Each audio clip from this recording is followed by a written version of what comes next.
نحمده ونصلي ونسلم على رسوله الكريم وعلى آله وصحبه ومن تبعهم إلى يوم الدين. أما بعد، أعوذ بالله من الشيطان الرجيم. بسم الله الرحمن الرحيم. نحن قسمنا بينهم معيشتهم في الحياة الدنيا ورفعنا بعضهم فوق بعض درجات ليتخذ بعضهم بعضا سخريا ورحمة ربك خير مما يجمعون. صدق اللہ العظیم. محترم برادران اسلام اور میرے عزیز دوستو، اللہ تعالیٰ نے انسان کو اس دنیا میں جس فطرت پر پیدا کیا، وہ فطرت انسانوں کے باہمی مل جل کر رہنے کی. اللہ نے انسان کی سرشت میں، اس کی طبیعت میں مدنیت رکھی، تمدن رکھا. وہ اپنے جیسے لوگوں کے ساتھ مل کر زندگی بسر کرتا ہے، ان سے تعاون حاصل کرتا ہے اور ان کو تعاون فراہم کرتا ہے. انسان کی زندگی باہمی تعاون کے بغیر کوئی حیثیت نہیں رکھتی، کیونکہ یہ اس کا طبعی تقاضا ہے. دین اسلام اسی طبعی تقاضے کے احکامات بیان کرتا ہے. دین کی جتنی بھی تفصیلات ہیں، ان کا بنیادی منشا اس بات کو واضح کرنا ہے کہ اس کی تمدنی زندگی کے لیے کون سی چیزیں ضروری ہیں جن کو اختیار کیا جائے، اور کون سی ایسی چیزیں ہیں جو اس کے لیے نقصان دہ ہیں، جن سے بچنا اس کے لیے ضروری. اسلام میں حلال اور حرام کا تصور اسی بنیادی اصول کے ساتھ جڑا ہے. جو چیزیں انسانی زندگی کے لیے اجتماعی طور پر مفید ہیں اور اس کی اخلاقی زندگی کو تقویت فراہم کرتی ہیں، اس کی سماجی زندگی کو وجود بخشتی ہیں، ان کو حلال قرار دیا گیا.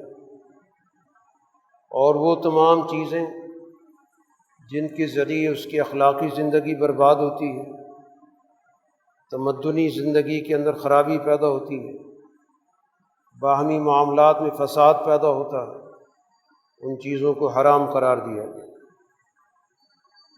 تو گویا بنیادی طور پر دین کی تفصیلات یا دین کا نظام، یہ دنیا کے اندر اللہ تعالیٰ نے انسان کے ان طبعی اور فطری تقاضوں کی تکمیل کے لیے اس دنیا میں بھیجا.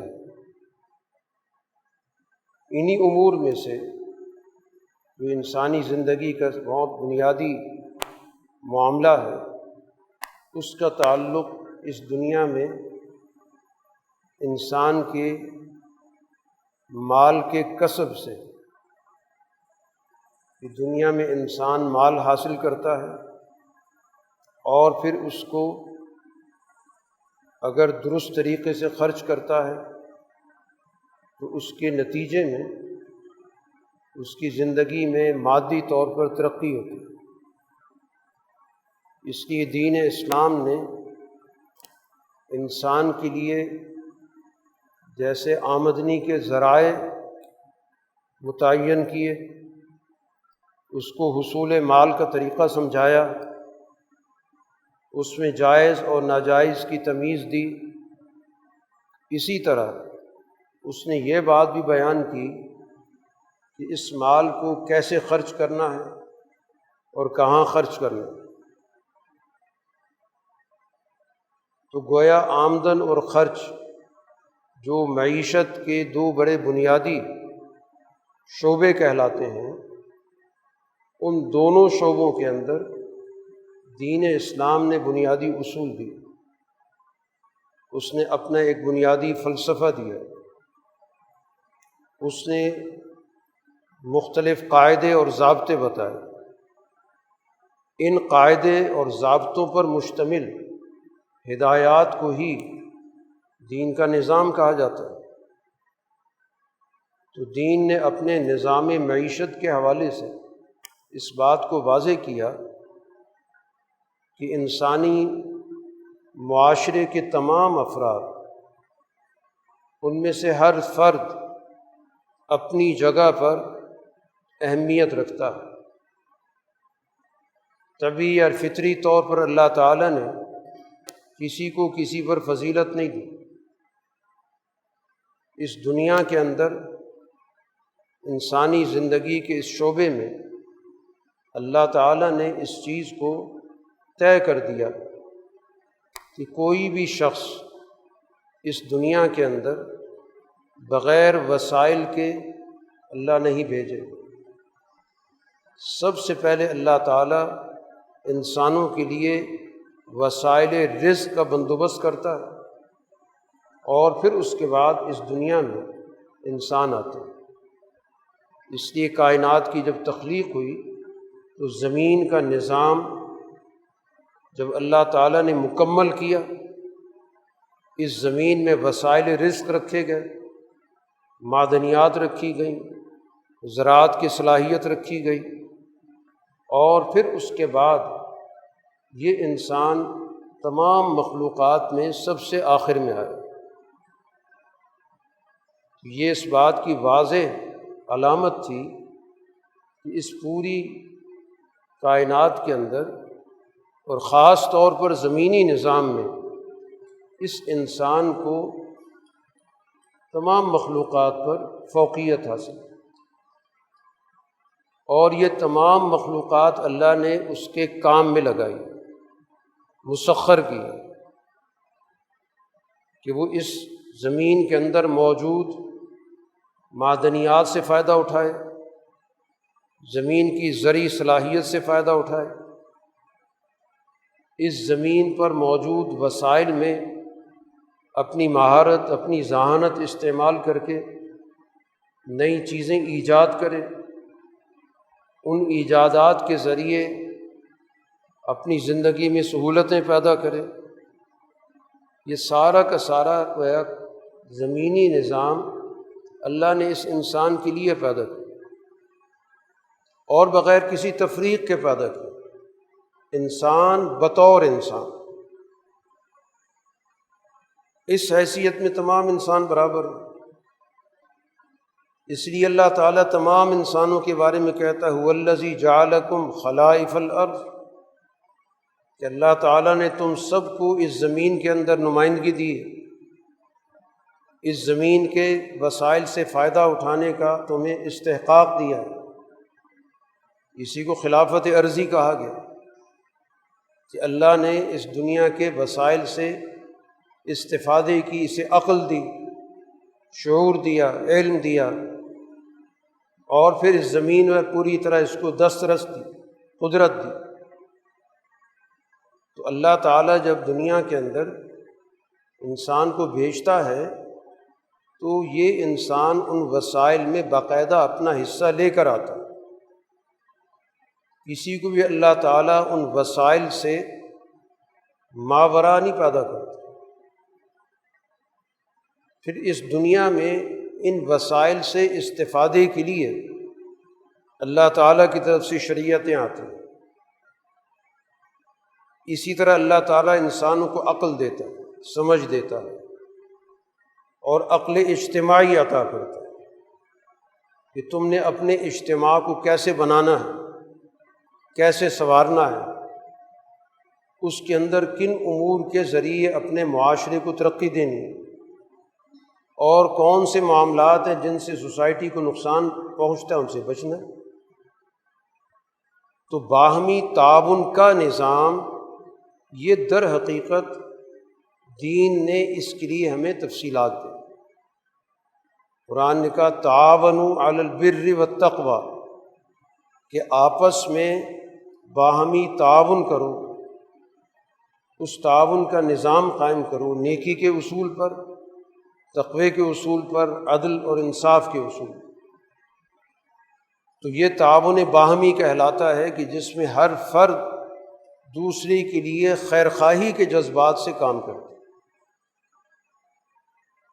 ہمیں رسول اللہ صلی اللہ علیہ وسلم نے یہ رہنمائی کی کہ تمہیں ہر وقت خیرخواہی کے جذبے کے ساتھ اس دنیا کے اندر زندگی بسر کرنی۔ رسول اللہ صلی اللہ علیہ وسلم نے بڑے مختصر لفظ میں ارشاد فرمایا کہ الدین النصیحہ، دین نام ہے خیرخواہی کا۔ تو صحابہ اکرام نے دریافت کیا کہ اللہ کے رسول کس کی خیرخواہی؟ جو آپ نے ارشاد فرمایا کہ دین خیرخواہی کا نام ہے، تو کس کی خیرخواہی؟ تو آپ نے فرمایا للہ ولرسولہ ولأئمۃ المسلمین ولعامتہم، اللہ کی خیرخواہی۔ تو اللہ کی خیرخواہی کیا ہے کہ اس کے ساتھ کسی کو شریک مت کرو، اس کو وحدہ لا شریک مانو، اس کی عبادت میں کسی کی شراکت نہیں ہونی چاہیے، اس کے اختیارات میں کوئی شراکت نہیں ہونی چاہیے۔ شرک کی تمام صورتوں کی اللہ کی ذات سے نفی کر کے اس کی بات ماننا، اس کی بندگی کرنا، یہ اللہ کے ساتھ خیرخواہی ہے۔ اللہ کے رسول کے ساتھ خیرخواہی ہے کہ اس کی اطاعت کی جائے، اللہ کے رسول کی بات مانی جائے، جن چیزوں سے وہ منع کر دیں اس سے رک جاؤ، جن چیزوں کے کرنے کا حکم دیں ان کو پورا کرو، ان کی بالادستی قیادت کے اندر، امامت کے اندر تسلیم کرو، ان کی ہدایات کی پوری طرح پاسداری کرو۔ انہوں نے اس دنیا کے اندر جو ایک عملی نمونہ نظام قائم کیا، اس عملی نظام کو اختیار کرو، اگر وہ موجود نہیں ہے تو اس کو قائم کرنے کی جد و جہد کرو۔ تو اللہ کے رسول کے ساتھ خیرخواہی اس کی اطاعت میں۔ تیسری صورت آپ نے فرمائی کہ جو تمہاری نظم و نسق کے ذمہ دار لوگ ہیں، جو نظام چلاتے ہیں، جس کے ذریعے معاشرے کے اندر امن قائم ہوتا ہے، معاشرے کے اندر عدل قائم ہوتا ہے، انتشار ختم ہوتا ہے، جن کے پاس ذمہ داری ہوتی ہے کہ وہ معاشرے کو عدل دیں، امن دیں، لوگوں کے حقوق کی حفاظت کریں، تو وہ صاحبان اختیار، ان کی بات مانو۔ ان معنوں میں کہ تاکہ معاشرے کے اندر انتشار نہ پیدا ہو۔ اگر ہر آدمی منمانی شروع کر دے اور ہر آدمی یہ چاہے کہ اس کی بات مانی جائے تو ظاہر ہے کہ معاشرے کے اندر افراتفری ہے، کوئی بھی کسی کی بات ماننے کے لیے تیار نہیں ہوتا۔ ہر آدمی سمجھتا ہے کہ وہ بڑی اچھی رائے رکھتا ہے اور دوسرے شخص کی رائے کے بارے میں اس کا خیال ہوتا ہے کہ وہ بہت کمزور ہے۔ تو اس لیے سوسائٹی کے اندر نظم و نسق کی ضرورت ہوتی ہے، ایک نظام بنانا ہوتا ہے۔ اسی کو سیاست مدینہ بھی کہا جاتا ہے کہ شہر کا ایک ایسا نظم و نسق قائم کیا جائے کہ جس کے نتیجے میں معاشرے کے تمام لوگ اپنے آپ کو محفوظ سمجھیں اور اپنی معاشی اور دیگر تمدنی سرگرمیاں اختیار کریں۔ تو جو بھی یہ نظم و نسق قائم کرنے والے ہیں ان کی بات مانو، وہ کوئی قاعدہ ضابطہ بناتے ہیں تمہارے فائدے کا، اس کو تسلیم کرو بجائے اس کو چیلنج کرنے کے، یا ان کی اگر رٹ ختم کر دو گے تو اسی کو افراتفری کہتے ہیں، اسی کو انتشار کہتے ہیں، اسی کو قرآن حکیم فتنے سے تعبیر کرتا ہے، جو سب سے سنگین ترین جرم، اتنا سنگین ہے کہ قرآن حکیم اس کو قتل سے بھی بڑا جرم قرار دیتا ہے۔ الفتنۃ اشد من القتل۔ تو اس لیے جو معاشرے کے اندر نظم و نسق قائم کریں، امن و امان قائم کریں، لوگوں کو عدل فراہم کریں، تو اس لحاظ سے جو بھی وہ ضابطہ بنائیں، جو بھی قاعدہ بنائیں، جو بھی احکامات دیں، وہ بات مانو، جو ان کے ساتھ خیر خواہی ہے۔ اور چوتھے نمبر پہ آپ نے فرمایا کہ عام لوگوں کے ساتھ خیر خواہی، ان کے حقوق ادا کرو، ان کے ساتھ کسی قسم کی بدسلوکی مت کرو۔ پھر عام مسلمانوں کے اندر ظاہر ہے کہ کچھ انسان کے بہت قریبی رشتے ہیں، والدین کا رشتہ ہے، اسی طرح دیگر اقربا ہیں، ہمسائیگی کے رشتے ہیں، اسی طرح بہت سارے انسانی زندگی کے رشتے پائے جاتے ہیں۔ تو ان تمام رشتوں کی درجہ بدرجہ قدر و قیمت کو سمجھنا اور ان کے حقوق ادا کرنا، یہ ان کے ساتھ خیر خواہی۔ تو بہرحال دین کا خلاصہ ہی یہی ہے کہ ایک ایسا معاشرہ، ایک ایسا نظام قائم کرنا کہ جس میں تمام افراد ایک دوسرے کے خیر خواہی کے جذبے کے ساتھ باہمی تعاون کریں۔ اور جس معاشرے میں باہمی تعاون نہیں ہوتا، خیر خواہی کی جگہ پر حسد ہوتا ہے، بغض ہوتا ہے، نفرت ہوتی ہے، طبقاتی سوچ ہوتی ہے، تو پھر وہ معاشرہ اس دنیا کے اندر دین اسلام کی نظر میں ناقابل قبول ہوتا ہے۔ ایسے معاشرے کو بدلنا، ایسے نظام کو بدلنا دین کی تعلیمات کی روشنی میں ضروری ہو جاتا ہے، کیونکہ ہمیں قرآن نے واضح طور پر کہہ دیا ہے وَتَعَاوَنُوا عَلَى الْبِرِّ وَالتَّقْوَى وَلَا تَعَاوَنُوا عَلَى الْإِثْمِ وَالْعُدْوَانِ، کہ اچھے کاموں میں، نیکی کے کاموں میں، عدل و انصاف کے کاموں میں تو باہمی تعاون کرو، لیکن گناہ کے کاموں میں، ظلم کے کاموں میں، فساد کے کاموں میں، ایک دوسرے کے لوٹ مار، ایک دوسرے کے حقوق تلف کرنے میں قطعاً ایک دوسرے کے ساتھ تعاون مت کرو، چاہے تعاون مانگنے والا تمہارا کتنا ہی قریبی آدمی کیوں نہ ہو، چاہے تعاون مانگنے والے شخص کا تم پر احسان ہی کیوں نہ ہو، کہ اپنا کوئی احسان جتا کر تم سے تقاضا کر رہا ہے کہ تم اس کے اشارے پر وہ کام کرو جس سے انسانیت میں تقسیم پیدا ہو، انسانیت میں گروہ پیدا ہو، انسانوں میں طبقاتیت پیدا ہو، ان چیزوں سے روک دیا۔ تو گویا قرآن حکیم نے اس بات کو واضح کر دیا کہ انسانی معاشرہ بنیادی طور پر باہمی تعاون کا معاشرہ، اور پھر اس لیے اللہ تعالیٰ نے انسانوں میں مختلف صلاحیتیں تقسیم کی۔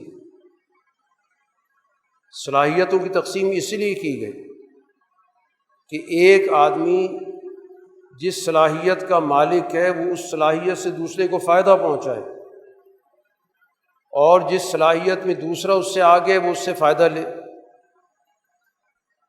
یہ اللہ نے نظام تقسیم اس لیے رکھا۔ مختلف مہارتیں تقسیم ہو گئیں، عقل و شعور کے اعتبار سے بھی درجے ہیں، علم کے اعتبار سے بھی فرق ہے۔ یہ سارا فرق اسی لیے رکھا گیا تاکہ انسان اپنے جیسے انسانوں کے ساتھ مل کر رہنے کی احتیاج اور ضرورت محسوس کرے، کہ اگر میں سوسائٹی اور معاشرے کے ساتھ نہ رہا تو میری زندگی خطرے میں، یا تو میری زندگی ختم ہو جائے گی یا میری زندگی بہت ہی مشکل اور مصیبت کی حالت میں۔ تو اس وجہ سے اللہ تعالیٰ نے انسانوں کے درمیان تقسیم کا نظام رکھا ہے، ان کی صلاحیتوں کے اعتبار سے بھی اور ان کے درمیان وسائل کے اعتبار سے۔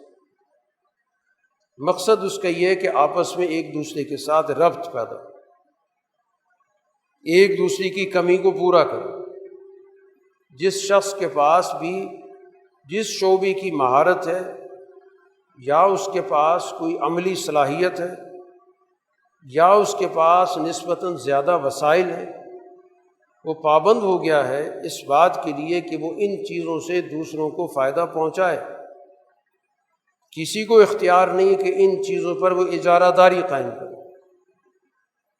نہ وہ علم اور مہارت پہ اجارہ داری قائم کر سکتا کہ وہ اپنے علم کو روک لے، کسی کو پہنچائے کسی کو نہ پہنچائے، اس کا اسے اختیار نہیں ہے۔ اسی کو کہا جاتا ہے کتمان علم، علم کو اپنے تک محدود کر لینا، علم کو چھپا لینا، اس کی اجازت نہیں دی گئی۔ کہہ دیا گیا کہ جس شخص کے پاس جو علم ہے وہ دوسروں کو اس سے فائدہ پہنچائے، اس علم میں وہ اس کو شریک کرے، اس کا جذبہ یہ ہونا چاہیے کہ یہ اس علم کے میدان میں مجھ سے بھی آگے جائے۔ ایک جو خیرخواہ استاذ ہوتا ہے یا ایک خیرخواہ مرشد ہوتا ہے تو اس کی سوچ یہ ہوتی ہے کہ وہ اپنے شاگردوں اور اپنے مسترشدین جو اس سے تعلق رکھتے ہیں کہ میں ان کو ان مہارتوں سے، ان صلاحیتوں سے، ان علوم سے آگاہ کروں کہ جس کے نتیجے میں یہ ترقی کریں، اور ترقی کرتے ہوئے چاہے مجھ سے آگے نکل جائیں تو مجھے اس پہ کسی قسم کا کوئی ملال نہیں ہوگا، خوشی ہوگی۔ تو اللہ تعالیٰ نے علم کے چھپانے کو بھی بہت بڑا جرم قرار دیا۔ قرآن کہتا ہے ان الذین یکتمون ما انزلنا من البینات والہدی، وہ لوگ جو چھپاتے ہیں اس علم کو جو ہم نے نازل کیا واضح دلائل کی صورت میں، جبکہ وہ بات ہم نے ان پہ واضح کی ہے۔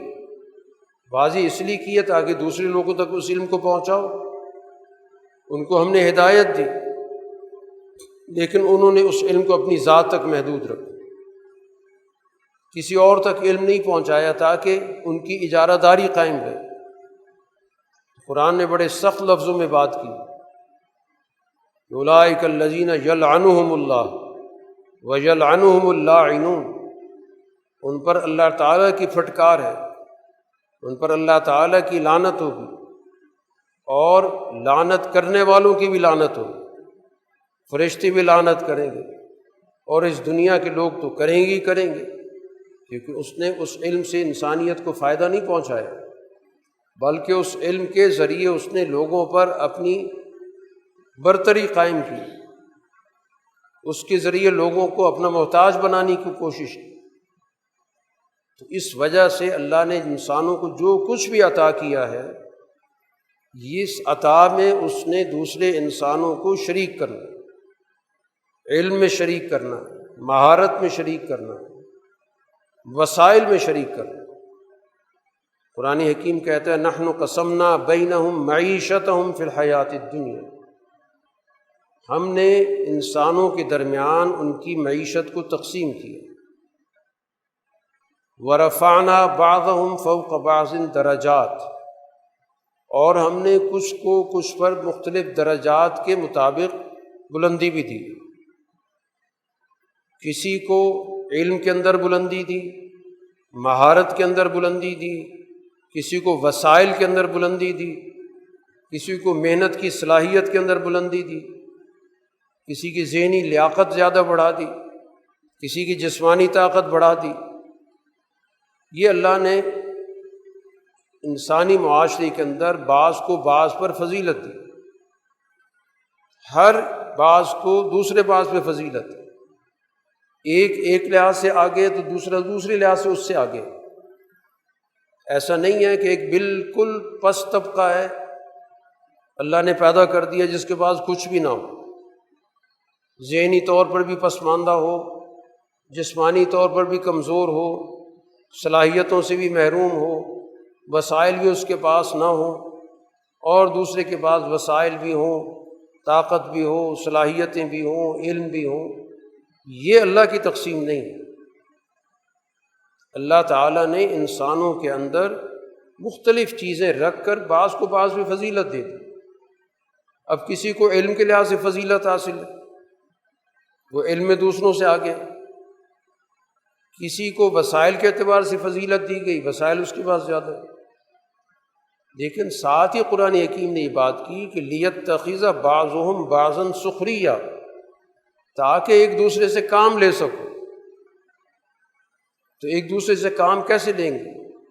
کہ جب میرے پاس کوئی چیز موجود ہے میں دوسرے کو اس سے فائدہ پہنچاؤں، اور دوسرے کے پاس جو چیز موجود ہے میں اس سے فائدہ اٹھاؤں، تو ایک دوسرے سے کام اسی طرح لیا جاتا ہے۔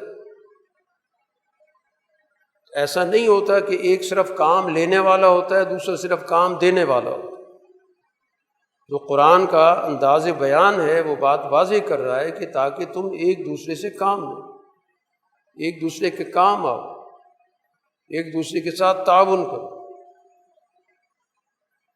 یہ گویا کہ ہمیں دین نے بنیادی تصور دیا۔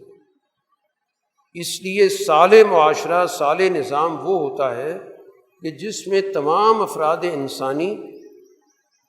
انسانی بنیادوں پر مساوی سمجھے جاتے ہیں، کسی بھی طور پہ سماجی طور پر طبقاتیت نہیں ہوتی کہ یہ اعلیٰ ہے، یہ ادنا ہے، یہ درمیانہ ہے۔ جیسے آج ہماری سوسائٹی تقسیم ہے کہ ہم یہ کہتے ہیں یہ اعلیٰ طبقہ ہے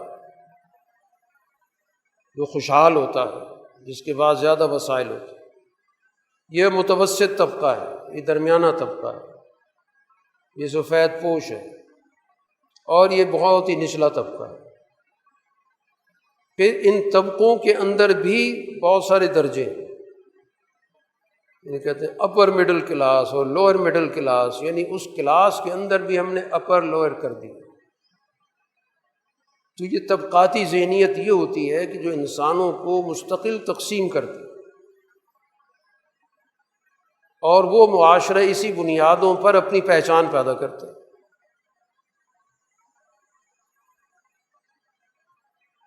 بنیادی طور پر یہ معاشرہ چاہے جتنے طبقات میں بھی بن جائے، بنیادی طور پر تو ایک طبقہ وہ جو کما رہا ہوتا ہے، محنت کر رہا ہوتا ہے، اپنی صلاحیتیں استعمال کر رہا ہوتا ہے، ذہنی طور پر، جسمانی طور پر وہ اپنی صلاحیتوں کو استعمال کر رہا ہے، اور ایک طبقہ ان صلاحیتوں کو نچوڑ رہا ہوتا ہے۔ اس لیے عام محاورے کے اندر کہا جاتا ہے ایک کھاؤ طبقہ ہوتا ہے، ایک کماؤ طبقہ ہوتا ہے۔ تو جو سوسائٹی اس طرح تقسیم ہو جاتی ہے تو وہ فاسد سوسائٹی کہلاتی ہے، اور اس کا نظام ظالمانہ کہلاتا ہے۔ ایک عادل معاشرے کے اندر تمام افراد ایک تو سماجی حیثیت میں برابر ہوتے ہیں، کسی کی مال و دولت کی بنیاد پہ عزت بڑھ نہیں جاتی، یا کسی کے پاس عہدے کی وجہ سے اس کی عزت بڑھا نہیں دی جاتی، اور جس کے پاس کوئی مال و دولت نہیں ہے، کوئی عہدہ منصب نہیں ہے، تو اس کو ذلیل نہیں سمجھا جاتا۔ سماجی طور پر اللہ نے تمام انسان برابر پیدا کیا۔ اس کے بعد جو اونچ نیچ ہے وہ تو سسٹم چلانے کے لیے، مثلا ایک سیاسی نظام ہے تو اب سیاسی نظام چلانے کے لیے آپ کسی کو ذمہ داری تو دیں گے، کوئی مجلس بنائیں گے، کوئی باڈی ہوگی جو نظام چلائے گی۔ اب سارے لوگ تو نظام چلانے میں شریک نہیں ہو سکتے، ایک تقسیم کار ہوتی ہے، پھر ذیلی شعبے بنتے ہیں۔ یہ کاموں کی تقسیم کسی بھی طور پر نہ کسی کی فضیلت کا باعث ہوتی ہے، اور نہ ہی کسی کی فضیلت کی کمی کا اعلان ہوتا ہے۔ یہ سماجی تقسیم ہوتی ہے۔ اسی طرح معاشی تقسیم بھی ہوتی ہے۔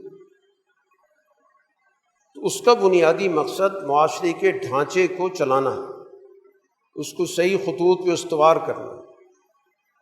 بالکل اسی طرح جیسے ہم کوئی بھی مشین بناتے ہیں تو اس مشین کا ہر پرزہ اس مشین کی ضرورت ہوتا ہے، چاہے دیکھنے کے اندر وہ چھوٹا ہے یا بڑا ہے۔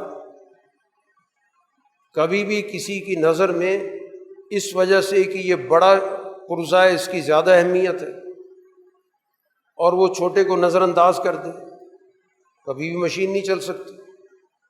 مشین چلے گی اس وقت کہ اس کے تمام ضروری اجزاء اس کے اندر جمع ہوں، اور ان کے درمیان جو ہم آہنگی موجود ہو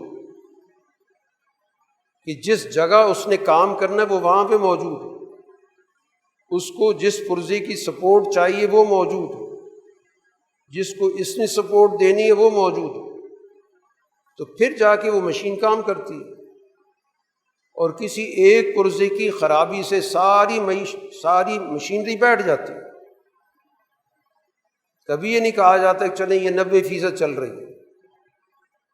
تو اس کا مطلب یہ ہوا کہ جیسے مشین کے اندر ہر پرزہ اپنی جگہ پر اہمیت رکھتا ہے، چاہے وہ بڑا ہے یا چھوٹا، اسی طرح انسانی معاشرے کے اندر ہر فرد ایک قیمتی ہے، اس کی اہمیت ہے۔ اس کو اللہ نے دنیا کے اندر بھیجا ہے تو اس لیے بھیجا کہ اس کو میں ایک خاص صلاحیت دے کے بھیج رہا ہوں، اور یہ صلاحیت سے سوسائٹی کو فائدہ پہنچائے گا، اور اس کے جواب میں سوسائٹی نے اس کی ذمہ داری پوری کرنی۔ اسی کو باہمی تعاون کہتے ہیں۔ تو باہمی تعاون کے نظام میں اس طرح اونچ نیچ نہیں ہوتی کہ وہ طبقوں کی شکل اختیار کرے، طبقات نہیں ہوتے اس کے اندر، غیر طبقاتی معاشرہ ہوتا ہے۔ اسی کو قرآن اخوت سے تعبیر کرتا ہے۔ تو اخوت کا لفظ کیا ہے؟ اس پہ انسان غور کرے کہ ایک خاندان کے اندر جب کئی بھائی ہوتے ہیں تو ان سب کو ایک ہی درجے پر سمجھا جاتا ہے۔ عمروں کا تفاوت ہوگا، بڑا بھائی ہے، چھوٹا بھائی ہے، درمیانہ بھائی ہے، اس لحاظ سے ان کی اہمیت ہوگی، لیکن یہ کبھی بھی نہیں ہوگا کہ یہ غیر ضروری ہے۔ بڑا بھائی یہ تصور کرے کہ یہ چھوٹے غیر ضروری، یا چھوٹے بڑے کو غیر ضروری سمجھے۔ ان کے درمیان اخوت ہوتی ہے، اور اخوت کا مطلب کیا ہوتا ہے؟ ایک دوسرے کے معاون ہوتے ہیں، ایک دوسرے کے کام آتے ہیں۔ اس لیے خاندانی نظام اسی کو کہا جاتا ہے کہ جس کے تمام افراد باہم مل جل کے خاندان کی تعمیر کرتے ہیں۔ ایک صالح نظام اسی کو کہا جاتا ہے۔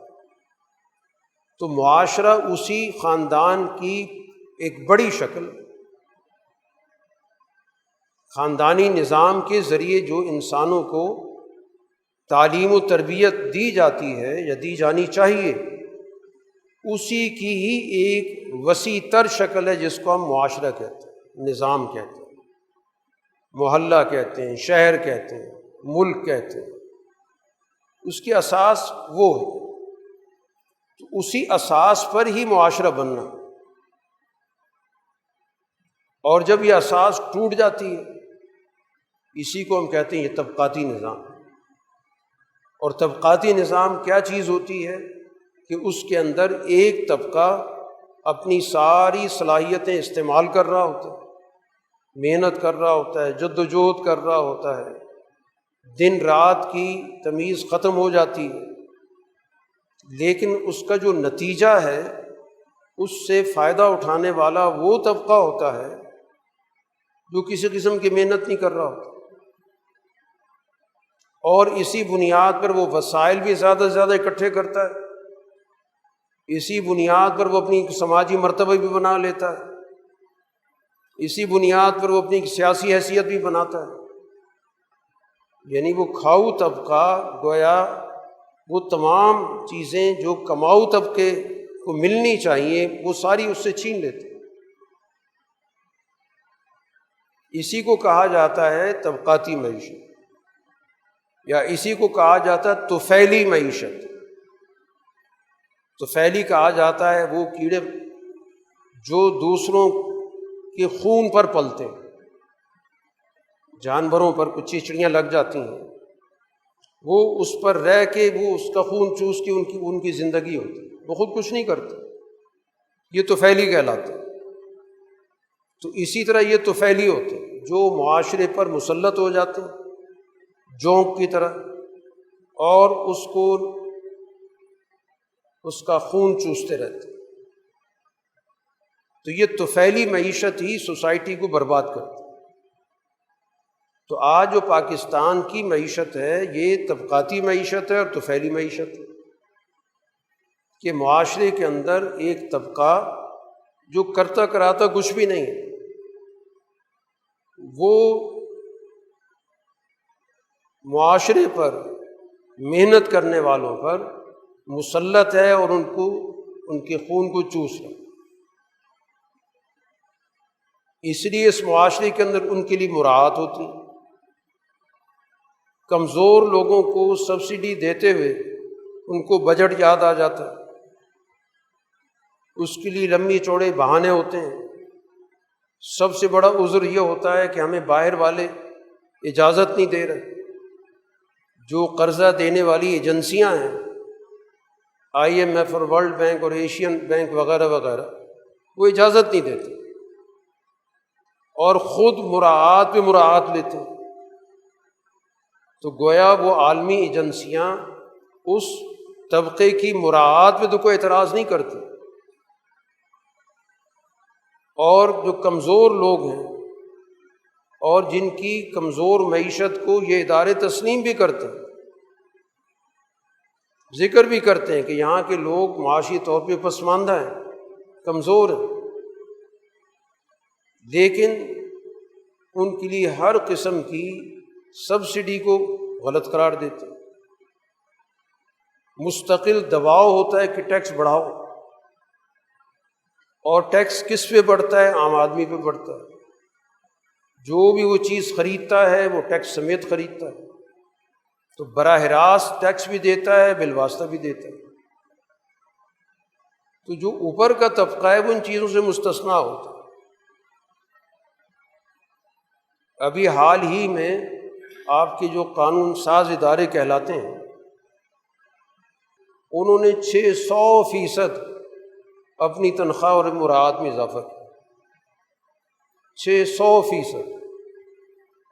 یہ اس ملک کی بات ہو رہی ہے جس ملک پہ قرضے چڑھے ہیں، جس کو بار بار یاد دہانی کرائی جا رہی ہے کہ ہمارے پاس وسائل نہیں ہیں، ہمارے پاس قرض پر جو سود دینا ہے وہ سود دینے کی بھی ہمارے پاس استطاعت نہیں ہے۔ ہم قرضوں پر سود کی ادائیگی کے لیے بھی قرض لیتے ہیں۔ تو اس ملک کے جو قانون ساز ادارے ہیں ان کے سربراہوں کے لیے مراعات ہے۔ تو پورا کا پورا جو طبقہ ہے آپ کا، چاہے مقننہ کا ہو، چاہے انتظامیہ کا ہو یا عدلیہ کا ہو، وہ مراعات یافتہ طبقہ ہے۔ اس کو اس سے کوئی غرض نہیں ہوتی کہ ملک کی معیشت کا کیا حال ہے، بیان وہ کر رہا ہوتا ہے کیونکہ سب سے زیادہ اس کو ہی پتہ ہے کہ معیشت کے کیا حالات ہیں، لیکن سب سے زیادہ خونخوار وہ ہوتا ہے۔ سارے کے ساری جو بجٹ کا بوجھ ہے وہ عام آدمی پہ منتقل ہوتا ہے۔ جو آپ کا کارپوریٹ سیکٹر ہے وہ مراعات یافتہ طبقے میں سب سے آگے، اور یہ وہ رپورٹ ہے جو خود UNDP جاری کرتا ہے، اس کی جاری کردہ رپورٹ ہے کہ پاکستان کے اندر تقریباً 26 کھرب روپے سے زیادہ کی مراعات دی جاتی ہے، اور سب سے بڑا طبقہ یہ کارپوریٹ سیکٹر کا، پھر اس کے بعد یہ سرمایہ دار، یہ جاگیردار، پھر یہ سیاسی طبقہ، یہ سارے پھر اس کے بعد اس ساری بہتی گنگا میں ہاتھ دھو رہے ہیں۔ یہ ہے طفیلی معیشت، کہ یہ گویا کہ اس معاشرے کی محنت کشوں پر، محنت کرنے والوں پر گویا جونک کی طرح مسلط ہے۔ ایک عام آدمی پوری زندگی بھاگ دوڑ کر رہا ہے، اپنی زندگی کھپا رہا ہے، اپنی صحت داؤ پہ لگا رہا ہے، شب و روز اس نے اپنے اس کام میں صرف کر دیے، اپنے ساری سماجی تعلقات اس نے ختم کر دیے، اور اس کا جتنا بھی نتیجہ ہے وہ ایک خاص طبقے کے پاس ہے۔ اور پھر ظلم یہ ہے کہ کچھ ایسے لوگ بھی پائے جاتے ہیں جو اس کو منشاء الہی کہہ دیتے ہیں کہ یہ تو اللہ کا نظام ہے، اللہ کسی کو زیادہ دیتا ہے، کم دیتا ہے، نہیں دیتا، یعنی اپنے مظالم کو، اپنے جبر کو، اپنے استحصال کو، اپنی ساری تعیش کو وہ گویا اللہ کا منشا بتا۔ اور یہ کوئی نئی بات نہیں ہے، قرآن نے خود ذکر کیا، یہ جو شرک کرنے والے لوگ ہیں یہ اس شرک کی نسبت بھی اللہ کی طرف کر دیتے ہیں کہ ہم شرک بھی اس لیے کرتے ہیں اللہ کا منشا، یعنی وہ قرآن اور انبیاء علیہ الصلوۃ والسلام کی تعلیمات جو شرک کی نفی پر ہیں، اس قرآن اور اس نبی کے بارے میں کہہ رہے ہیں کہ اللہ کا منشا ہے، اگر اللہ نہ چاہتا تو ہم شرک نہ کرتے۔ انہوں نے شرک کو ہی منشا الہی بنا دیا۔ اور اسی طرح یہ جو سوسائٹی کے اندر معاشی تقسیم ہے، اس کو بھی منشا الہی بنا دیا۔ قرآن ذکر کرتا ہے وَإِذَا قِيلَ لَهُمْ أَنفِقُوا مِمَّا رَزَقَكُمُ اللَّهُ، جب ان سے کہا جاتا ہے کہ دیکھو جو اللہ نے تمہیں وسائل دیے ان وسائل کو سوسائٹی کو دو، یہ وسائل تمہیں اپنے پاس رکھنے کے لیے نہیں دیے، یہ وسائل اس لیے دیے کہ اس کے ذریعے سوسائٹی کو فائدہ پہنچاؤ، خرچ کرو، کمزور لوگوں کو اپنے پاؤں پہ کھڑا کرو۔ تو جواب کیا دیتے ہیں؟ قال الذین کفروا للذین آمنوا، کفر کرنے والے ایمان والوں سے کہتے ہیں کہ ہم ان لوگوں کو کھلائیں جن کو اللہ خود کھلا سکتا تھا۔ مطلب کیا، جب اللہ خود ان کو بھوکا رکھنا چاہتا تو ہم کھلائیں انہیں؟ یہ خود قرآن نے اس کافرانہ سوچ کا ذکر کیا ہوا، اور وہی سوچ آج سوسائٹی کے اندر مذہب کے عنوان سے پیش کی جاتی ہے کہ اس سرمایہ داری نظام کو اللہ کا منشا قرار دے دیتے کہ یہ سوسائٹی کے اندر جو حد سے زیادہ تفاوت موجود ہے، امیر و غریب کی طبقاتی تقسیم ہے، یہ اللہ کا منشا ہے۔ گویا اللہ کی طرف ظلم کی نسبت کر، اور اللہ نے بارہا کہا وَمَا اللَّهُ يُرِيدُ ظُلْمًا لِلْعِبَادِ، اللہ تعالیٰ تو اپنے بندوں پر ظلم کا ارادہ تک نہیں کرتا۔ ظلم کرنا تو بعد کی بات ہے، ارادہ بھی نہیں کرتا، کیونکہ یہ سارے بندے اس کے پیدا کر۔ دین اسلام کی نظر میں کوئی بڑا چھوٹا تخلیق کے اعتبار سے نہیں ہے، وہ تو بگڑے ہوئے مذہبوں کے اندر تصورات ہیں۔ ہندو مت کے اندر تصور موجود ہے کہ پیدائشی طور پر انسان 4 حصوں میں تقسیم ہو چکا ہے، اور یہ کبھی بھی یہ تقسیم ختم نہیں ہو سکتی۔ ایک شودر دنیا کے اندر جتنا مرضی پڑھ لکھ لے، جتنا مرضی ذہین ہو جائے، جتنی مرضی صلاحیت اس کے پاس آ جائے، جو کچھ بھی ہو جائے، وہ رہے گا شودر کا شودر۔ اور برہمن جتنا ناکارہ ہو، نکما ہو، کسی کام کاج کا نہ ہو، وہ برہمن ہے، اس کو عزت حاصل ہو۔ یہ تصور اس مذہب میں تو ہوگا جو بگڑا ہوا مذہب۔ حقیقی مذہب میں یہ چیز ان کے یہاں بھی نہیں تھی، لیکن جب مذہب بگڑ جاتے ہیں تو بہت ساری چیزیں مذہب کا حصہ بن جاتی ہیں۔ آج ان کے مذہب کی شناخت ہے، چھوت چھات ان کے مذہب کا حصہ ہے۔ یہ تقسیم گویا کہ مذہبی طور پر ان کے ذہنوں میں بیٹھی ہوئی۔ تو اسی طرح کی سوچ اگر مسلمانوں کے اندر بھی آ جائے کہ ایک طبقہ جو ظلم کے اساس پر معیشت پہ قابض ہو گیا، تو پھیلی ہونے کی بنیاد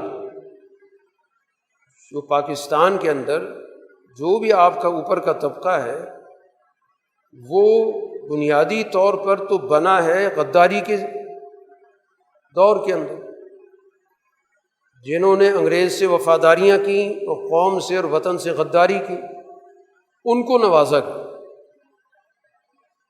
ان کے یہاں کاروبار سیٹ کرائے گئے، ان کو زمینیں دی گئیں، ان کو جاگیریں دی گئیں، ان کو عہدے دیے گئے۔ اور اب بھی بایو ڈیٹا یہ دیکھا جاتا ہے کہ یہ کس خاندان سے تعلق رکھتا ہے۔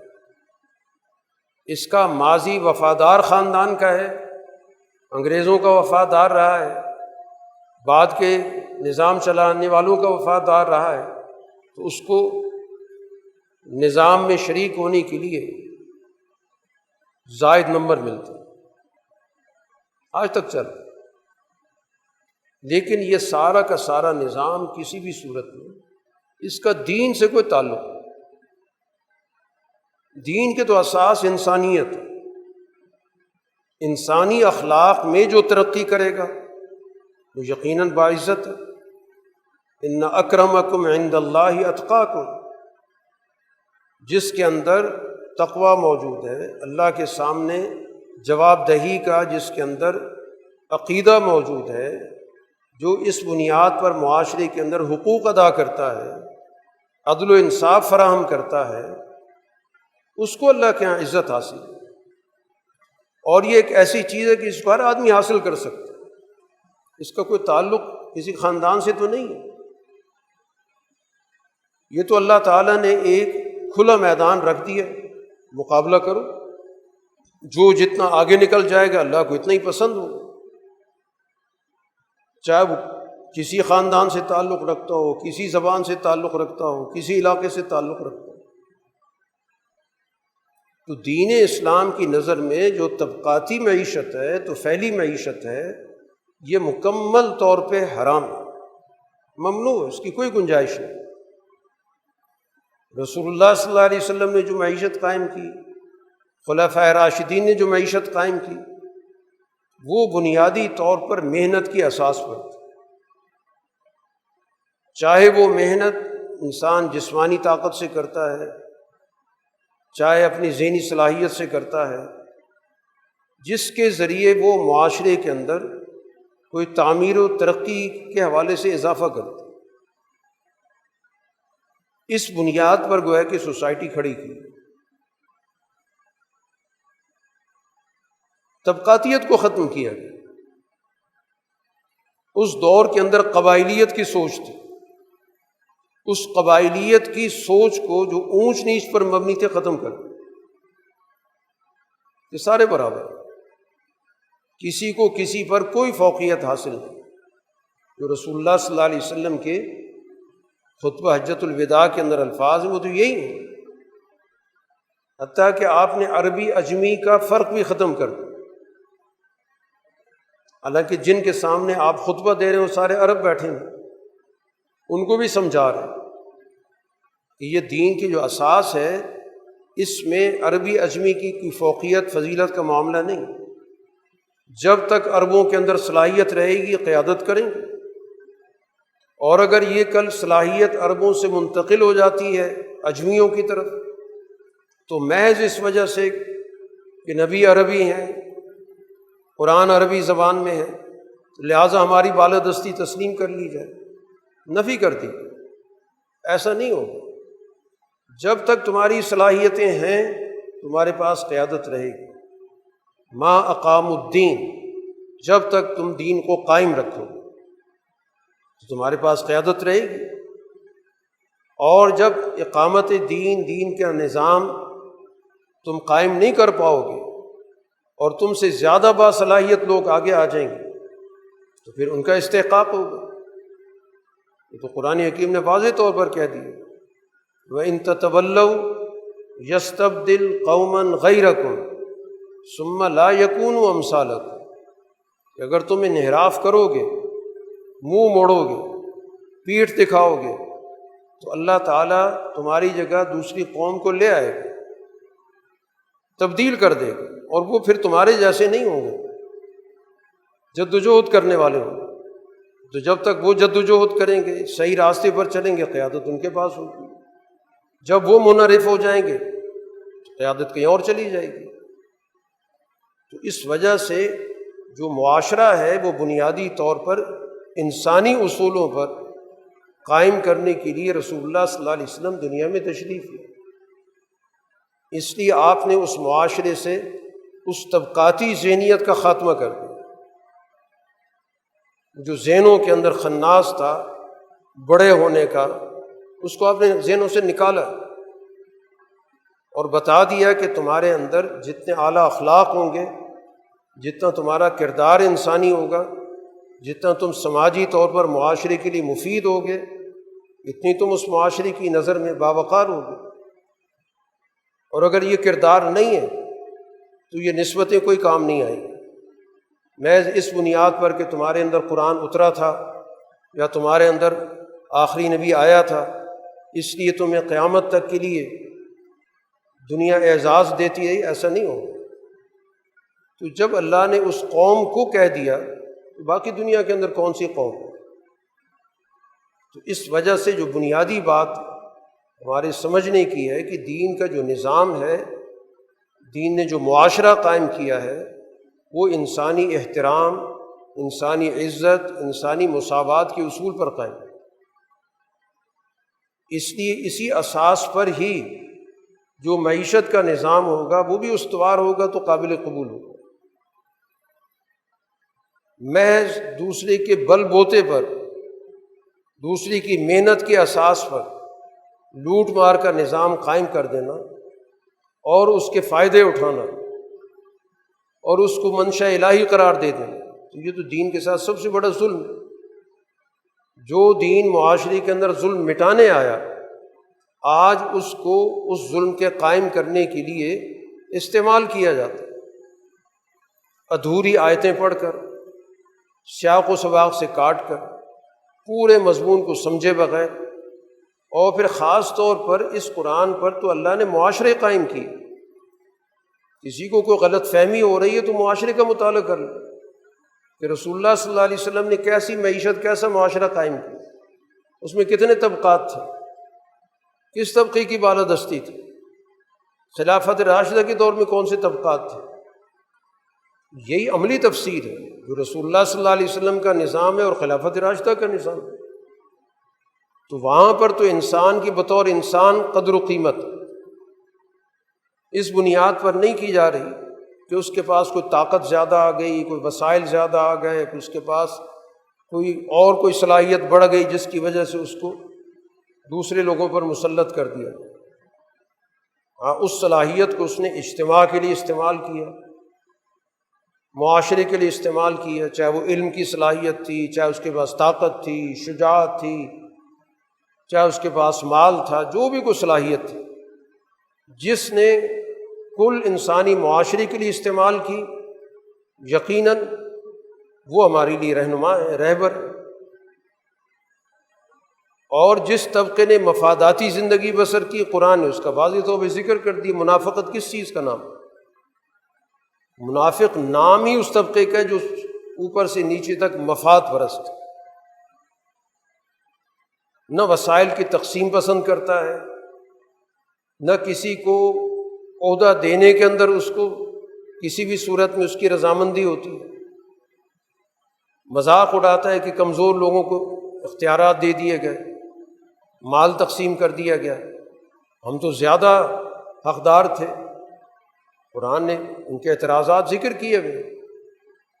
وَمِنْهُمْ مَنْ يَلْمِزُكَ فِي الصَّدَقَاتِ، ایسے لوگ بھی ہیں جو رسول اللہ صلی اللہ علیہ وسلم پر تقسیم مال کے حوالے سے الزام دھر رہے ہیں کہ آپ منمانی کرتے ہیں، نعوذ باللہ، آپ پسند ناپسند کا خیال کرتے ہیں۔ ان کی اپنی حالت یہ ہے کہ اگر ان کو مل جاتا فَإِنْ أُوتُوا مِنْهَا رَضُوا، یہ سارے اعتراض ختم ہو جاتے، جب نہیں ملا تو یسخطوا، ناراض ہوتے پھر۔ حالانکہ رسول اللہ صلی اللہ علیہ وسلم نے بتا دیا کہ میں تو اللہ کی منشا کے مطابق تقسیم کرتا ہوں۔ ان کو یہ کہنا چاہیے تھا کہ ہمارے لیے اللہ اللہ کے رسول کافی ہیں، جو فیصلہ کرتے ہیں ہم مانتے ہیں۔ تو اللہ تعالیٰ مستقبل کے اندر مزید مال آئے گا، اس میں ان کو حصہ مل جاتا ہے۔ لیکن جب لالچ کی سوچ ہوتی ہے کہ ہر موقع پر ہمیں ہی ملے، کسی اور کو نہ ملے، تو یہ مفاد پرستی کی سوچ تو اس وقت بھی موجود تھی، جس کو قرآن نے منافقت سے تعبیر کی۔ منافق کون ہوتا ہے؟ وہ مذہبی طبقہ ہوتا ہے، مذہب کا نام لیتا ہے، دعویٰ کرتا ہے نشہد انک لرسول اللہ، ہم گواہی دیتے ہیں آپ اللہ کے رسول، لیکن اللہ کہتا ہے کہ ہماری گواہی ہے کہ جھوٹے لوگ۔ تو اب ایسا جھوٹا مذہبی طبقہ جو معاشرے کے اندر اس طبقاتی اور طفیلی معیشت کو منشا الہی قرار دیتا کہ اللہ کی تقسیم ہے، اللہ کا بڑا فضل ہو، اللہ نے ان کو عنایت کر دی، ان کو محروم کر دی، تو یہ تو دین کے بنیادی تصورات کے خلاف ہے۔ دین نے تو بنیادی بات سمجھائی کہ دنیا کے اندر جتنے بھی وسائل ہیں وہ اللہ نے کل انسانیت کے لیے پیدا کی۔ اب جن کے پاس وسائل زیادہ ہیں وہ ذمہ داری کے طور پر ان کے پاس ہے، استحقاق کے طور پہ نہیں ہے۔ ذمہ داری ان کو دے دی گئی کہ جا کے تقسیم کرو، جیسے کسی کے پاس منصب ہوتا ہے ذمہ داری کے طور پر کہ اس کی بنیاد پر لوگوں کو حقوق دو، اس بنیاد پر نہیں کہ تمہارا کوئی اسٹیٹس بڑھ گیا، تم صاحب حیثیت ہو گئے، تمہیں دوسرے لوگوں پہ ترجیح حاصل ہو گئی، تمہیں فضیلت حاصل ہو گئی، تمہارا ایک علیحدہ طبقہ وجود میں آ گیا۔ تو یہ جو طبقاتی اور طفیلی معیشت ہے یہی معاشرے کو برباد کر رہا ہے، اور آپ کے ملک کا پورا نظام اسی اصول پہ کھڑا، آپ کے بجٹ اسی اصول پر بنتے ہیں کہ اس بالائی طبقے کو کس طرح زیادہ سے زیادہ نوازا جائے، اس کے لیے کیا کیا مراعات کے راستے نکالے جائیں، جو سواری وہ استعمال کرتے ہیں اس کو مزید کیسے سستا کر دیا جائے، لاکھوں روپے کی کمی کر کے ان کے لیے گاڑیاں مہیا کی، اور وہ سواری جو ایک عام متوسط طبقہ استعمال کر دیا اس کو لاکھوں روپے مہنگا کر دیا۔ بھی اگر کوئی مہنگائی ہوئی ہے تو سب کے لیے ہوئی، اور اسی شرح سے ہوتی ہے۔ یہاں پر الٹی گنگا بہہ رہی ہے کہ جو صاحب حیثیت ہیں، وسائل والے ہیں، اختیارات والے ہیں، ان کو لاکھوں روپے کے ساتھ بلکہ کروڑ تک بھی پہنچ رہا ہے، ان کو مراعات دے دی۔ تو اب یہ جو تخمینے ہیں خود ان اداروں کے جن اداروں سے یہ امداد حاصل کرتے ہیں، جو UNDP کا ادارہ ہے اقوام متحدہ کا، یہ سارے اس کے ہیں کہ 26 کھرب سے زیادہ مراعات اوپر کا طبقہ لیتا ہے، اور پھر پوری تقسیم کر کے اس نے بتا رکھی ہے، کارپوریٹ طبقہ سب سے آگے، پھر یہاں کا سرمایہ دار طبقہ ہے، پھر جاگیردار طبقہ ہے، پھر سیاسی طبقہ ہے، سارے اس کے اندر حکمران طبقے کے جتنے بھی اجزاء ہیں سارے کے سارے اس میں شریک ہیں۔ تو پھر ظاہر اس ملک کی معیشت کا جو حال ہونا ہے وہ ہمارے سامنے ہے۔ اور ظلم یہ ہے کہ جس دن قرض لیتے ہیں اگلے دن آپ ان کی فہرست پڑھنا شروع کر دیں کہ اس سے کیا اللہ تللے شروع ہو جاتے ہیں، گاڑیوں کے فلیٹ آ رہے ہیں، ادھر خرچ ادھر خرچ، اور پبلک کو بار بار سنایا جاتا ہے کہ جی ہم پہ پابندی لگا دی، سبسڈی ہم دے نہیں سکتے۔ یعنی مراعات یافتہ طبقے کو سبسڈی ملتی ہے، کمزور طبقے کو نہیں ملتی۔ تو یہ وہ گویا کہ ظالمانہ معیشت ہے، یہ وہ طبقاتی معیشت ہے، یہ تو طفیلی معیشت ہے جس کا دین اسلام سے کوئی تعلق نہیں، اور دین اسلام ایسی معیشت کو ختم کرنا ہے۔ وہ تو مساوات کی معیشت پیدا کرتا ہے،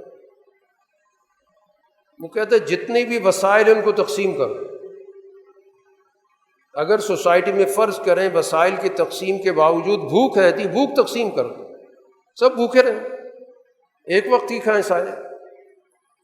اس کا تو تصور یہ ہے، اس نظامی معیشت کو چلانے والا جو نبی ہے وہ اپنے پیٹ میں 2 پتھر باندھ لیتے، حالانکہ کسی بھی صحابی کو پتہ چل جائے کہ رسول اللہ صلی اللہ علیہ وسلم کو فاقہ ہے، وہ تو اپنے گھر سے جو بھی کچھ چیز موجود ہے لا کے پیش کرنے کے لیے تیار ہے، لیکن آپ نے نہ کبھی کسی سے تذکرہ کیا بلکہ سخت قسم کا اخفا رکھا، چھپا کے رکھا۔ یہ بات بھی رسول اللہ صلی اللہ علیہ وسلم کی دنیا سے جانے کے بعد حضرت عائشہ کی زبان سے لوگوں کو پتہ چلی کہ ہمارے گھروں کے اندر 3 دفعہ چاند نکل آتا تھا، تیسرا مہینہ شروع ہو جاتا تھا، گھر میں آگ نہیں جلتی تھی۔ وہ بھی حضرت عائشہ نے اپنے بھانجے سے ذکر کی، عروہ بن زبیر سے، کہ ایک چاند نکلتا تھا، پھر دوسرا، تیسرا، یعنی ہلال جس کو کہا جاتا ہے، پہلی کا چاند، ایک پہلی کا چاند نکلتا، پھر دوسری پہلی کا چاند نکلتا، پھر تیسری پہلی کا چاند نکلتا، اور ہمارے گھروں میں آگ نہیں جلتی تھی۔ تو عروہ نے پوچھا خالہ جان گزر بسر کیسے ہوتی تھی؟ تو کہا 2 چیزیں تھے، پانی تھا اور کھجور تھے، یا کبھی کبھی انصاری صحابہ کے گھر سے کبھی کبھی اونٹنی کا دودھ آ جاتا تھا۔ تو حضور صلی اللہ علیہ وسلم کے گھر کی حالت تو کسی کو پتہ ہی نہیں چلی۔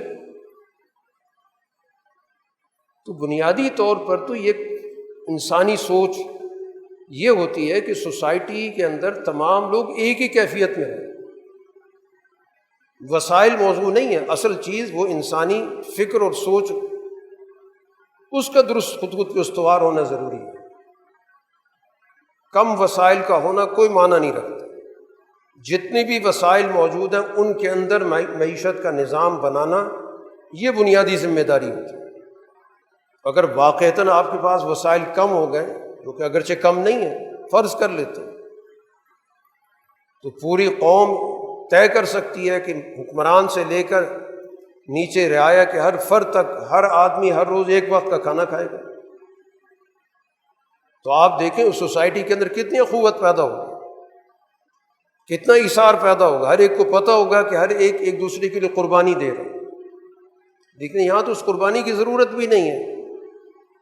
اللہ نے اس ملک کو بے تحاشا وسائل دے رکھے، لیکن مسئلہ وہی ہے کہ ان وسائل پر تو پھیلی بیٹھ گئے، جو اس کو بھموڑ رہے ہیں، نچوڑ رہے ہیں، کھا رہے ہیں، ضائع کر رہے ہیں۔ اسراف کا کلچر ہے، تبذیر کا کلچر ہے، مراعات پہ مراعات کا کلچر ہے۔ تو یہ سوسائٹی کا جو طبقاتی نظام ہے، یہ اس سوسائٹی کی ہلاکت ہے و بربادی ہے۔ اس ملک کا زوال اسی طبقاتی نظام کی وجہ سے، اس پہ جو غلامی مسلط ہے معاشی سیاسی، وہ اسی نظام کی وجہ سے۔ اور جب تک یہ نظام ہے، یہ غلامی کی شکنجے مزید کستے چلے جائیں۔ خارجہ پالیسی آپ کے ہاتھ میں نہیں، دفاع کی پالیسی آپ کے ہاتھ میں نہیں، معاشی پالیسی آپ کے ہاتھ میں نہیں، تعلیمی پالیسی آپ کے ہاتھ میں نہیں، میڈیا کے پالیسی آپ کے ہاتھ میں نہیں۔ کون سا شعبہ ہے جو آپ کے ہاتھ میں ہو؟ اور ہو بھی نہیں سکتا۔ لیکن سب کی جو جڑ ہے بنیادی طور پر، وہ آپ کا یہ طبقاتی نظام ہے، اور اس طبقاتی نظام کی جو روح ہے وہ آپ کے طبقاتی معیشت کے اندر۔ تو جب تک اس طفیلی معیشت کو، اس طبقاتی معیشت کو ختم نہیں کیا جائے گا، تو اس وقت تک یہ ملک اپنے پاؤں پہ کھڑا ہو ہی نہیں سکتا۔ یہ قرضوں کے دھندے میں رہے گا۔ قرض دینے والوں کو بھی ظاہر ہے اس سے مفادات ہیں، وہ آپ کو قرضہ دیتے ہیں، آپ سے سود وصول کرتے ہیں، آپ سے اپنی مرضی کی سیاسی پالیسی بنواتے ہیں، اپنی مرضی کی بین الاقوامی پالیسی، خارجہ پالیسی، دفاعی پالیسی، وہ ساری پالیسیاں آپ سے اپنے حق میں بنواتے ہیں، آپ سے فائدے لیتے ہیں۔ تو اس بنیاد پہ آپ احسان بھی کر دیتے ہیں، قرض بھی دے دیتے ہیں، لیکن وہ قرض ظاہر ہے سودوں کے ساتھ جڑا ہوا، اور اب تو قرض آپ کی سود کی ادائیگی کے مد میں آتا ہے کہ ہم نے سود دینا ہے، قرض دے دو تاکہ ہم سود دیں۔ تو آتا تو کچھ نہیں، بھائی کھاتے میں حساب برابر ہو جاتا ہے، جو تھوڑا بہت پہنچتا ہے وہ آپ کا جو سیاسی اشرافیہ ہے اس کے ذریعے اپنے اللہ تللے خرچ کرنا شروع کر دیتے ہیں، یوں سارا حساب برابر ہو جاتا ہے۔ اس کی ضرورت اس بات کی ہے کہ ہمیں اپنے ملک کے نظام کا شعور ہونا چاہیے کہ یہ ہے کیا چیز، کس طرح کا نظام مسلط ہے، کون سے عناصر ہیں جنہوں نے اس ملک کے اندر عام انسانوں کی زندگی دو بھر کر رکھی۔ یہ ملک مسلسل زوال کی طرف کیوں جا رہا ہے، اس پر باہر کا شکنجہ دن بدن کیوں مضبوط سے مضبوط تر ہو۔ تو یہ شعور آنا بہت ضروری ہے، اس شعور کا عام کرنا ضروری ہے، تاکہ ہم اس ملک کی فلاح کے لیے، اس کے بہبود کے لیے، اس کے مستقبل کی بہتری کے لیے کوئی کردار ادا کر سکیں۔ اللہ تعالی ہمیں علم، شعور اور حالات کو صحیح طور پہ سمجھنے کی توفیق عطا فرمائے، اور اس دین کی اساس پر ایک اعلیٰ درجے کا معاشرہ قائم کرنے کے لیے اپنی پوری جدوجہد صرف کرنے کی توفیق عطا فرمائے۔ وآخر دعوانا ان الحمد للہ رب العالمین۔